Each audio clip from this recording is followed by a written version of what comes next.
के ऊपर देखिए अभी भी गोल्ड लगा हुआ है। ऐसा लोगों का विश्वास है, जब ब्रिटिश आर्मी गई तो गोल्ड उतार के ले गई। इलाहाबाद, फरीदाबाद, मुर्शिदाबाद, जितने हिंदू राजा होते लगाते पुर, उदय सिंह उदयपुर, जय सिंह जयपुर, राय सिंह रायपुर, जोत सिंह जोधपुर, कानपुर, नागपुर, शोलापुर, दुर्गापुर, आज साथ से ड्रम बजा करते थे। हर किले में आपको नौबत खाना, नकार खाना मिलेगा।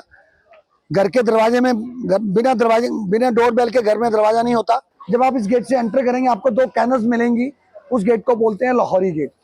जब आप लाहौरी गेट से अंदर आएंगे आपको मार्केट मिलेगी। ये वो मार्केट है जो शाहजहां ने बनवाई। शाहजहां नहीं चाहते थे उनकी औरतें बाहर जाएं शॉपिंग के लिए, उन्होंने अपनी औरतों के लिए शॉपिंग सेंटर बनाया। जो लेफ्ट साइड आप बिल्डिंग देख रहे हैं, 1858 में ब्रिटिश आर्मी अंदर आ गई।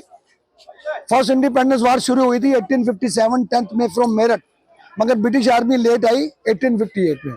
जब ब्रिटिश आर्मी आई उस समय का एम्पर था बहादुर शाह जफर। बहादुर शाह जफर को ब्रिटिश ने अरेस्ट कर लिया। ये बहादुर शाह, ये ब्रिटिश की बनाई बिल्डिंग है। रिसेंटली हमने ये बिल्डिंग डालमिया ग्रुप को दे दी है ऑन लीज बेसिस पे। उन्होंने इसको रेस्टोरेंट और म्यूजियम बना लिया। ये वो म्यूजियम है जो आपकी टिकट में इंक्लूड नहीं है। जो आपकी टिकट में इंक्लूड है वो आगे म्यूजियम है, ये प्राइवेट म्यूजियम है। अगर आप इस म्यूजियम में जाते हैं, एक म्यूजियम का 100 रुपये, दो म्यूजियम का 200 रुपये आपको पे करना पड़ेगा। इसको बोलते हैं नौबत खाना, नक्कार खाना। हर किले के आपको एंट्री पॉइंट पे नौबत खाना, नक्कार खाना मिलेगा। एम्पर के आने पर, एम्पर के जाने पर वहां से ड्रम बजा करते थे। हर किले में आपको नौबत खाना, नक्कार खाना मिलेगा। घर के दरवाजे में बिना डोर बेल के घर में दरवाजा नहीं होता, तो ऐसे इसके बिना नौबत खाने के बिना किला नहीं होता था। तो इसलिए just like a door bell for the fort at the time of kingdom, that is called Nobat Khana, Nakkar Khana. In English we call drum house.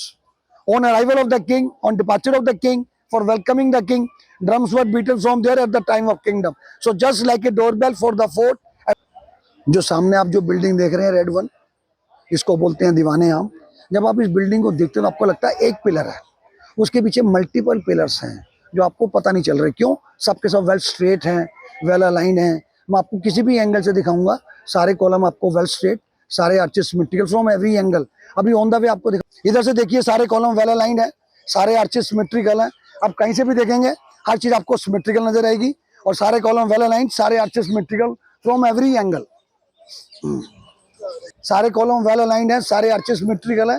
कहीं से भी देख रहे हैं हर चीज आपको सिमेट्रिकल नजर आ रही है। ये है दीवाने आम। ऑर्डिनरी लोग यहाँ पर आते थे अपने ग्रीवेंसेस लेके, और अपने ग्रीवेंसेस एम्पर को बताते थे।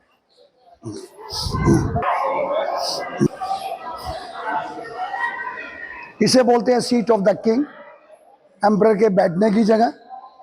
एम्पर पीछे से आता है, यहाँ के बैठ जाता था।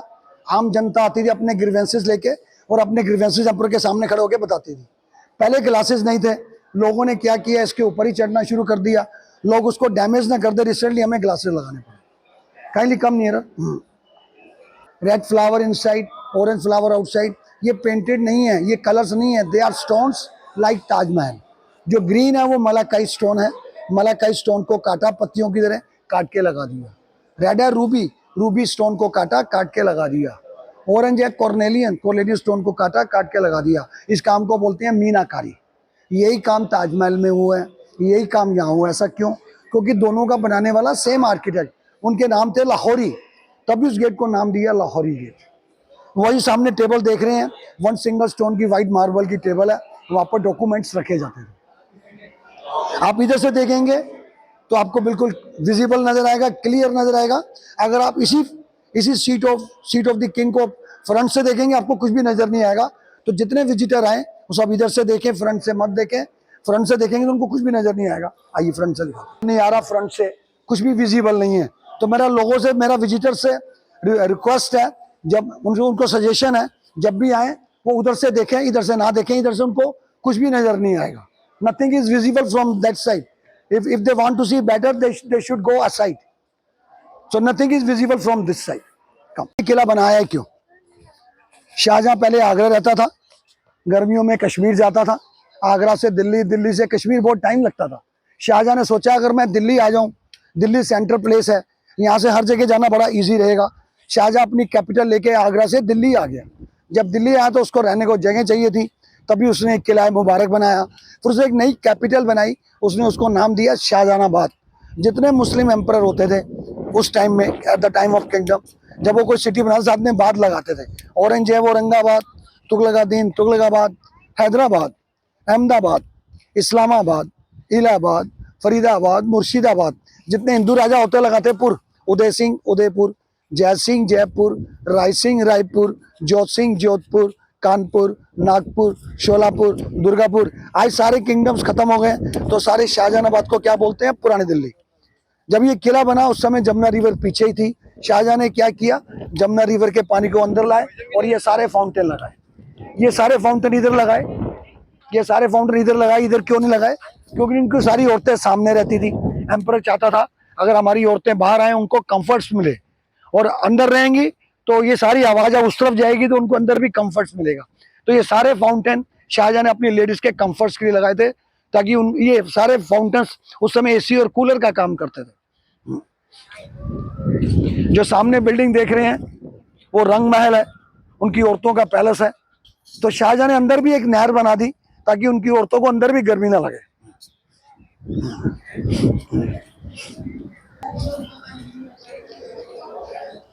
जब ये किला बना उस समय जमुना रिवर पीछे ही थी। शाहजहां ने क्या किया? अपने लेडीज को कंफर्ट्स देने के लिए अंदर एक फाउंटेन बना दिया। ये फाउंटेन जो था जमुना के पानी से चलता था, सारी औरतें उनकी फाउंटेन के आसपास बैठ जाती थी। पीछे से विंड आती थी, क्यों? तब जमुना रिवर पीछे ही थी। आज जमुना रिवर यहाँ से 1.5 किलोमीटर दूर चली गई। शाहजहां ने एक अंदर रिवर भी बना दी, बोलते हैं नहरे जन्नत नहरे स्वर्ग। यही इस पैलेस को ठंडा करती थी, तो इसलिए इसका नाम पड़ गया नहरे जन्नत नहरे स्वर्ग। वो देखिए सामने शीशे लगे हुए हैं, तो उसको बोलते हैं शीश महल। इसकी रिफ्लेक्शन, पानी की रिफ्लेक्शन शीशों में आती। जब वो लैंप जलाते थे तो बड़ा अच्छा लगता था। वो शीश महल है, इसको रंग महल बोलते हैं। मुमताज महल यही है। आगे सामने देखिए रंग लगे हुए हैं। आपके घर में बच्चा गोल होता है तो बोलते हैं गोलू, बच्चा सुंदर हो तो बोलते हैं सोनू। अब रंग की भी इसका नाम पड़ गया रंग महल। उनकी सारी औरतें इधर ही रहती थी। शाहजहां ने जब भी कमरे दिए अपनी लेडीज को, वो अपने रिवर साइड दिए ताकि रिवर देख के टाइम पास हो, क्योंकि उस समय इंस्टाग्राम फेसबुक मोबाइल नहीं होते थे। लेडीज रिवर देख के टाइम पास करती थी। ये एम्परर का प्रेयर रूम है और बीच में नहरे जन्नत नहरे स्वर्ग। जब ये किला बन रहा था उस समय ताजमहल भी बन रहा था। दोनों बिल्डिंग साथ साथ बन रही थी। इस किले को लगे 10 साल। ये 1638 में शुरू हुआ, 1648 में बन के तैयार हो गया।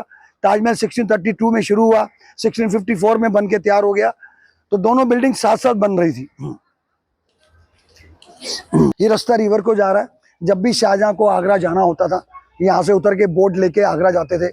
यही रिवर जमुना रिवर ताजमहल के पीछे जाती है। हाँ, ये रास्ता जा रहा है रिवर को। जब भी शाहजहां को आगरा जाना होता था, यहाँ से उतर के बोट लेके आगरा जाते थे। जब ब्रिटिश आर्मी इस किले के नजदीक आ गई, आखिरी और 20वां मुगल एम्पर था बहादुर शाह जफर। 20 मुगल एम्पर हुए हैं, ठीक है। जो आखिरी मुगल एम्पर था बहादुर शाह सेकंड था। बहादुर शाह जफर को जब यहाँ से निकलना पड़ा, इसी रास्ते से बोट लेके अपनी फैमिली के साथ निजामुद्दीन औलिया में जाके चले गए थे। बाद में उनको सरेंडर करना पड़ा था ब्रिटिश के आगे। तो ये रास्ता जा रहा है रिवर को, इसको बोलते हैं जमुना गेट। ये दीवाने खास है, खास खास लोग यहीं आते थे। यहीं पर शाहजहां बैठा करते थे पिकॉक थ्रोन पे। जो पिकॉक थ्रोन था वो प्योर गोल्ड का था, जिसको बनाने में मोर देन 7 ईयर्स लगे थे। पिकॉक थ्रोन को बनाने वाले कारीगर ईरान से आए थे। वो ताजमहल से महंगा बना था। ताजमहल से महंगा क्यों बना था? उसमें हजारों डायमंड लगे थे। कोहिनूर डायमंड उसी में ही लगा था, तो इसलिए इसको बोलते हैं। वो जो कोहिनूर डायमंड है आज भी पूरी दुनिया में नंबर 1 एक्सपेंसिव है वो, जो आज एलिजाबेथ के क्राउन में लगा हुआ। तो जो पिकॉक थ्रोन था उसमें हजारों डायमंड लगे थे। कोहिनूर डायमंड भी उसमें लगा था। पिकॉक थ्रोन इतना ऊंचा बना था, शाहजहां ने उस पर चढ़ने के लिए सोने की लैडर बनवाई थी। मगर उसको नादिर शाह यहाँ से पिकॉक थ्रोन को लूट के ले गया 1739 10 मई को। और जब वो नादिर शाह यहाँ से लूट के लेके गया तो हर घर को उसने लूटा दिल्ली के अंदर। इसलिए हिस्ट्री उसको लिखती है लुटेरा, प्लंडरर। तो Nadir Shah is considered as a plunder not a king. बाद में नादिर शाह ने उस पिकॉक थ्रोन को मेल्ट कर लिया था। देखिए गोल्ड लगा हुआ है, ऊपर गोल्ड लगा हुआ है। जब ब्रिटिश आर्मी गई तो गोल्ड उतार के ले गई। ये वही स्टोन है जो मैंने आपको पहले बताए थे। यहाँ पर सारी मीटिंग हुआ करती थी मयूर सिंहासन पे बैठ के। मयूर सिंहासन कहाँ पर था मैं आपको दिखाता हूँ। भाई ये देखिए सामने टेबल पड़ी है, इसी जगह पर मयूर सिंहासन था। हमने इसलिए टेबल रख दी है ताकि लोग हमसे पूछते हैं कि उनकी लोकेशन कहाँ थी मयूर सिंहासन की। तो इसी जगह पर मयूर सिंहासन था जिसको नादिर शाह लूट के ले गया। यहाँ से देखिए सब कुछ स्टोन गायब हो गए हैं। तो जो विजिटर आते हैं वो यहाँ से स्टोन निकाल रहे हैं। मेरी उनसे रिक्वेस्ट है कि वो यहाँ से स्टोन ना निकालें, ठीक है। हमारे जो विजिटर हैं वो विजिटर हैं, वो उनको नादिर शाह नहीं बनना चाहिए, क्योंकि आज वही हमारे विजिटर नादिर शाह बन के यहाँ से स्टोन निकाल रहे हैं और दीवारों पे लिखते हैं। तो मेरी सबसे रिक्वेस्ट है कि यहाँ पर दीवारों पे कुछ ना लिखें, उसको डिफेस ना करें। आइए महल के ऊपर देखिए अभी भी गोल्ड लगा हुआ है। ऐसा लोगों का विश्वास है, जब ब्रिटिश आर्मी गई तो गोल्ड उतार के ले गई। आर्मी नाम लिखने शुरू कर दिए। तो मेरी विजिटर से रिक्वेस्ट है कि इसको डिफेस ना करें। तो बोलते हैं हमाम, हमाम मीन्स रॉयल बाथ। इन मॉडर्न लैंग्वेज आप कह सकते हो स्पा। हमाम साबुन पहले हुआ करता था जिसका नाम था हमाम। हमाम का मतलब रॉयल बाथ। हमाम वालों ने अपने ब्रांड का नाम यहीं से लिया। क्यों लिया? जब लोग हमाम साबुन से नहाएंगे they will feel proud, we are like royal people, like this people. In modern language you can say spa. ये बीच में नहरे जन्नत है, ये उनके बच्चों के कमरे हैं। बीच वाला कमरा उनका एम्पर का रूम है। शाहजहां ने जब भी कमरे दिए अपनी लेडीज को रिवर साइड दिए, ताकि रिवर से ठंडी हवा आएगी, उनके कमरे ठंडे जल्दी होंगे।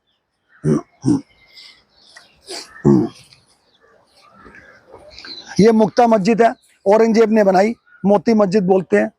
जब ये शाहजहां ने डिसाइड किया कि मेरा सबसे बड़ा बेटा किंग बनेगा दारा शिकोह, औरंगजेब को ये बात अच्छी लगी। उसने अपने फादर को डिथ्रोन कर दिया और अपने तीनों बड़े भाइयों का उसने मर्डर कर दिया ताकि वो किंग बन सके। औरंगजेब ने 51 ईयर्स रूल किया। 27 ईयर्स तो वो महाराष्ट्र में रहा, तब महाराष्ट्र को बोलते हैं दक्कन। औरंगजेब 19 साल छत्रपति शिवाजी के पीछे पड़ा उनको पकड़ने के लिए, मगर पकड़ नहीं पाया। औरंगजेब ने 51 ईयर्स रूल किया। ज़्यादातर अपना टाइम उसने महाराष्ट्र में बिताया, 27 ईयर्स अपनी कैपिटल को छोड़ के। मसलन मॉस्क है, इसका नाम है मोती। नाम क्यों पड़ा? इसकी वाइटनेस देख के सबने बोला ये मोती है, मोती, तो इसका नाम पड़ गया मोती मस्जिद। जो इसका दरवाजा कॉपर प्लेटेड है। औरंगजेब चाहता था मैं आधी रात को भी नमाज पढ़ूं, नमाज पढ़ने के लिए मुझे दूर ना जाना पड़े। औरंगजेब जामा मस्जिद जाता था, वो चाहता था कि मैं अपने घर पे ही मस्जिद बना लूं ताकि मुझे आधी रात को जामा मस्जिद ना जाना पड़े। तो इसलिए इसका नाम पड़ गया मोती मस्जिद, जो इसका दरवाजा कॉपर प्लेटेड है।